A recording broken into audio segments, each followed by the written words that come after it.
करता हूँ एक बार फिर से आप लोगों का ईडी एकेडमी के यूट्यूब चैनल पर। बच्चों, यहाँ पे हम लोग इस टाइम पे क्लास 10 के इलेक्ट्रिसिटी चैप्टर को स्टार्ट किया है। उसमें हम लोगों ने बहुत से टॉपिक को कवर कर दिया है, तो आई होप जो लोगों ने नहीं देखा है अभी तक तो वो प्लेलिस्ट में से जाकर उन वीडियोस को जरूर अवेल करें।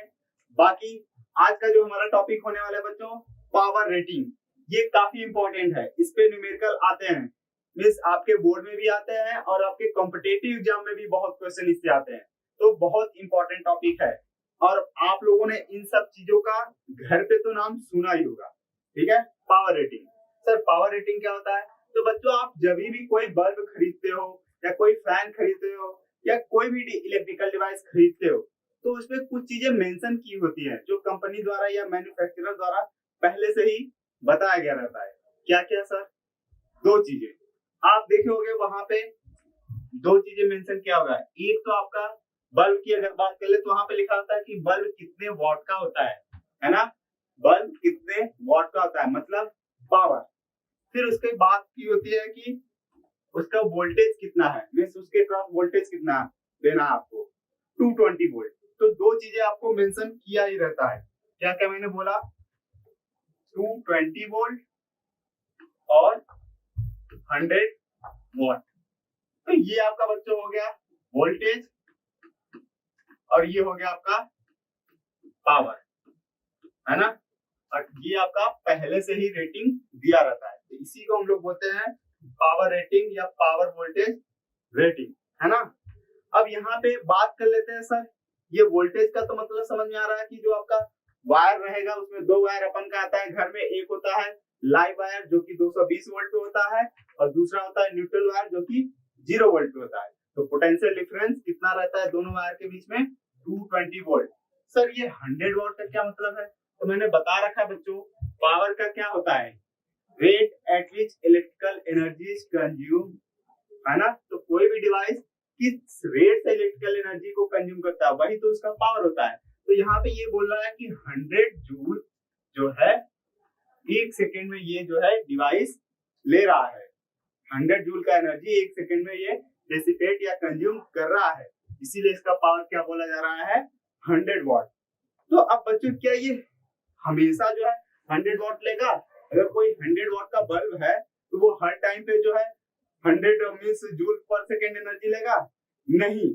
कब लेगा? जब ये 220 वोल्ट पे ऑपरेट किया गया रहेगा, ठीक है। अगर 220 वोल्ट के अलावा अगर आप वोल्टेज चेंज करोगे तो इसका जो पावर होने वाला है बच्चों वो चेंज हो जाएगा, ठीक है। तो आप याद रखोगे ये कितना 100 जूल पर सेकेंड ले रहा है। कब? when it is operated at 220 volt, ठीक है। अगर पोटेंशियल डिफरेंस चेंज हुआ इसके क्रॉस तो ये 220 वोल्ट के अलावा अगर आप कोई भी दूसरा वोल्टेज दे रहे हो तो ये 100 वॉट नहीं डेसिपेट करेगा, इससे कम या ज्यादा हो जाएगा। डिपेंड करेगा कि आप वोल्टेज बढ़ा रहे हो कि घटा रहे हो। तो कई बार आप देखे होंगे बच्चों घर में जो 100 वॉट का बल्ब होता है वो क्या सेम अमाउंट सेम तरीके से ग्लो करता है? नहीं। जब वोल्टेज कम होता है तो वो कम ग्लो करता है, जब वोल्टेज ज्यादा होता है तो वो ज्यादा ग्लो करता है, और कई बार तो वोल्टेज ज्यादा हुआ तो वो फ्यूज भी कर जाता है, ठीक है। तो ऐसा क्यों होता है अपन और भी डिटेल में अभी समझने वाले हैं। कैसे? तो मैंने बोला ये आपका कब है 100 जूल पर सेकेंड, या इसका वॉट क्या 100 वॉट कब रहेगा? जब 220 वोल्ट पे ऑपरेट किया जाएगा। इसके अलावा इफ आप ये नोट में लिख लेना बच्चों, इफ वोल्टेज इज चेंज, अगर वोल्टेज चेंज हो जाएगा then power will be change also. तो पावर भी क्या हो जाने वाला है? चेंज हो जाने वाला है। तो आई होप आप ये बात याद रखने वाले हो, ठीक है। और बच्चों, ये जो पावर रेटिंग है इससे हम लोग दो चीजें कैलकुलेट कर सकते हैं। क्या? हम लोग यहाँ पे दो चीजें कैलकुलेट कर सकते हैं पावर रेटिंग से। कितना मैंने बोला? आपका 100 वॉट है और 220 वोल्ट है। ये रहा P और ये रहा V। तो इसके हेल्प से हम लोग दो चीजें फाइंड कर सकते हैं। क्या क्या बच्चों?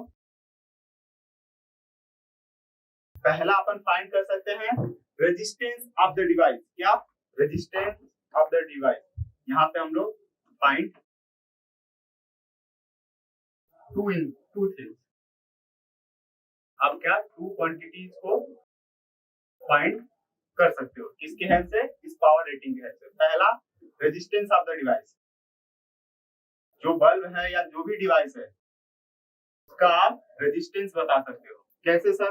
अपन ने फॉर्मूला पढ़ा बच्चों, P equal V square upon में R। ठीक है, तो अगर अपने को R चाहिए तो क्या लिख सकते हैं? V स्क्वायर अपॉन में P।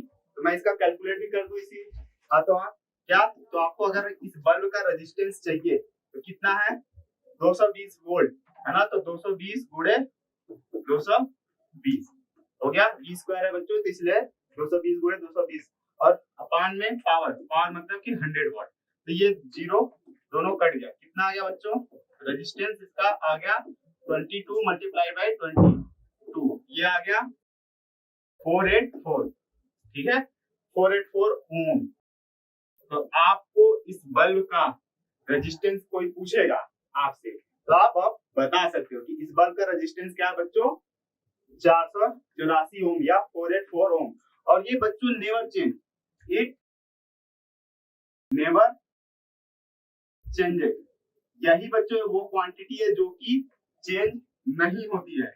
नहीं तो आप वोल्टेज और करंट को बदलते हो तो उसके वजह से बाकी क्वांटिटी वेरी करने लगती है, पावर वेरी करने लगता है, करंट वेरी करने लगता है, रेजिस्टेंस मतलब किसी एक चीज को आप बदलोगे तो सभी चीजें बदलने लगती है। लेकिन रेजिस्टेंस आपका बच्चों ऐसा क्वांटिटी है जो कि वोल्टेज और करंट पे डिपेंड नहीं करता, उन दोनों को वेरी करने पे वेरी नहीं होता। तो आप ये याद रखोगे। दूसरा बच्चों आप निकाल सकते हो मैक्सिमम करंट। क्या? Maximum current. तो मैक्सिमम करंट क्या होता है बच्चों? कि वो मैक्सिमम करंट की अगर उससे ज्यादा अगर करंट हो जाए तो बल्ब हो या जो डिवाइस हो वो डैमेज हो जाएगा। बल्ब की बात करें तो बल्ब फ्यूज हो जाएगा। पहले तो अपन कैलकुलेट करें, तो अपन ने एक और फॉर्मूला पढ़ा बच्चों, P इक्वल VI। तो यहाँ से I निकाले तो क्या लिख सकते हैं? I मैक्स अपने को चाहिए बच्चों, तो लिख सकते हैं P अपॉन में V, है ना। तो ये अपने का दिया है P और V, तो क्या आ गया? I मैक्स आ गया आपका। P कितना है? 100 वॉट और V कितना है? 220 वोल्ट। तो कट गया, ये आ गया 5/11, 5/11 एम्पियर। तो बच्चों ये जो बल्ब है ये 5/11 एम्पियर मतलब आएगा, ये 0.45 के अप्रॉक्स आएगा बच्चों, मतलब 0.5 एम्पियर से कम आएगा। तो ये इससे ज्यादा अगर करंट होगा, इससे ज्यादा अगर करंट आपने दे दिया तो क्या हो जाएगा? आपका बल्ब फ्यूज हो जाएगा। ठीक है, तो आप लोग पावर रेटिंग के हेल्प से दो क्वांटिटीज को फाइंड कर सकते हो, एक रेजिस्टेंस और दूसरा उसका मैक्सिमम करंट। ठीक है, और बच्चों ये जो रेजिस्टेंस है ये करंट और वोल्टेज को चेंज होने पे नहीं चेंज होता है ना। क्या चेंज होता है? आपका करंट और वोल्टेज चेंज होने पे, कोई एक मान लो करंट चेंज किया तो वोल्टेज चेंज हो जाएगा, वोल्टेज चेंज किया तो करंट हो जाएगा, साथ में पावर वगैरह भी चेंज हो जाएगा। ठीक है, लेकिन रेजिस्टेंस कभी नहीं चेंज होता किसी भी डिवाइस का। ओके, एक हम क्वेश्चन ले लेते हैं बच्चों। तो मान लेते हैं इसी बल्ब को हम लोग, यही बल्ब जो है अपना, क्या एक बल्ब है आपका जिसका पावर रेटिंग है कितना? 100 वॉट और 220 वोल्ट। ठीक है, तो मैं क्या कह रहा, पहला तो आपको ये क्वेश्चन मिल सकता है कि फाइंड रेजिस्टेंस, है ना। तो आई होप बच्चों आप रेजिस्टेंस कैलकुलेट कर लोगे। कैसे सर? अभी तो किया ना बच्चों, आपके लिए ही तो करा। ठीक है, क्या 484 ओम आया था। ठीक है, दूसरा आपसे पूछ सकता है इसमें, क्या पूछ सकता है सर? Maximum current. तो मैक्सिमम करंट भी तो अपन ने निकाला ना। मैक्सिमम करंट कितना आया? 5/11 एम्पियर आया था, ये भी आप बता सकते हो। तीसरा बच्चों, इफ, तीसरा आप लोग सी पार्ट देखें, if it is operated at 110 volt then what will be its power? What will be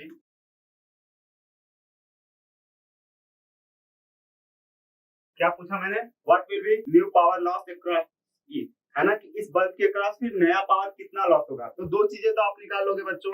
इनमें आपको फॉर्मूला दिया है मैंने, रेजिस्टेंस का फॉर्मूला V स्क्वायर अपॉन में P, I मैक्स का फॉर्मूला T अपॉन में V, तो ये दोनों कैलकुलेट कर सकते हैं। अब अपन बात करें बच्चों की न्यू पावर, तो जब न्यू पावर बच्चों, तो पहला तो आपको यही करना है, पहला स्टेप में जब भी ये क्वेश्चन आए कि आपको रेटिंग दिया है बल्ब का या कोई भी और डिवाइस है, फैन का, कुछ भी, कूलर का, कुछ ही, किसी भी चीज का आपको दिया है, एक आपको दे दिया रेटिंग, तो आप पहले काम क्या करोगे, आप पहला स्टेप कि फाइंड रेजिस्टेंस, क्या फाइंड, स्टेप फर्स्ट लिख सकते हैं अपन बच्चों, स्टेप फर्स्ट बच्चों अपना क्या रहने वाला है, फाइंड रेजिस्टेंस। तो रेजिस्टेंस के लिए हम लोग क्या करने वाले बच्चों, तो R इक्वल आपका कितना V स्क्वायर अपॉन में P, और ये अपन ने मान लिया कि कैलकुलेट किया तो 484 ओम आ गया, ठीक है। इसके बाद बच्चों आपका जो न्यू पावर, तो न्यू पावर का फार्मूला क्या होगा बच्चों, न्यू पावर का जो फार्मूला होता है, मैं P न्यू लिख दूं, आपको पता चलता है। तो न्यू पावर के लिए आपको V न्यू भी लेना पड़ेगा बच्चों, यही ध्यान रखना आपको कि अगर आप नए वोल्टेज पे उसके ऑपरेट कर रहे तो ये दिया क्या है, ये पावर 100 वॉट है, कब, जब 220 वोल्ट दिए है, लेकिन अगर हम इसके क्रॉस पोटेंशियल डिफरेंस को कम कर देंगे तो उसके क्रॉस पावर भी कम लॉस होगा, है ना। कई बार आप देखोगे कि बल्ब, जब आप बोलते हो कि बल्ब धीमा जल रहा, तो आप बोलते हो आज पावर थोड़ा कम आया है, वोल्टेज कम है इसीलिए, तो इसीलिए वो कम जलता है, क्यों, क्योंकि उसके क्रॉस जो आपका वोल्टेज है वो कम हो गया, ठीक है। तो यहाँ पे मैंने वोल्टेज कम करा है ना बच्चों, यहाँ पे आप देखो, तो आपको क्या लेना पड़ेगा, न्यू वोल्टेज, है ना। तो न्यू वोल्टेज आपका क्या है, V न्यू आपका 110 वोल्ट है, ठीक है। तो अब आपको न्यू पावर निकालना है, तो V न्यू का स्क्वायर अपॉन में R तो बच्चों चेंज होना नहीं है, मैंने बोला कि वोल्टेज चेंज करोगे तो R ही ऐसा क्वांटिटी है जो कि चेंज नहीं होगा, तो R आपका वही ले लो। तो V न्यू आपका क्या है 110 बच्चों, तो 110 मल्टीप्लाइड बाय 110, क्योंकि इसका स्क्वायर है, अपॉन में R कितना बच्चों 484, है ना, 484 ओम। अब आप देखो P न्यू किसका आ गया बच्चों, तो आप सिंप्लीफाई करना बच्चों यहाँ पे, या फिर आप ऐसे कर सकते हो 110 को मल्टीप्लाई बाय 110 लिखो, और फिर इसको आपका ये आया क्या है बच्चों 22 मल्टीप्लाई बाय 22 से ही तो ये आया है ना, 484 क्या है 22 into 22। तो अब आप डिवाइड करो, ये कितना आ जाएगा, 2 टाइम्स में ये 10 हो गया, फिर ये भी आपका 10 हो जाएगा और ये 2 हो जाएगा, तो ये कितना आ गया 10 into 10, है ना। और फिर से आप डिवाइड कर लोगे इसको तो 5, फिर इस 2 से डिवाइड कर लोगे 5, तो आ गया 5 into 5।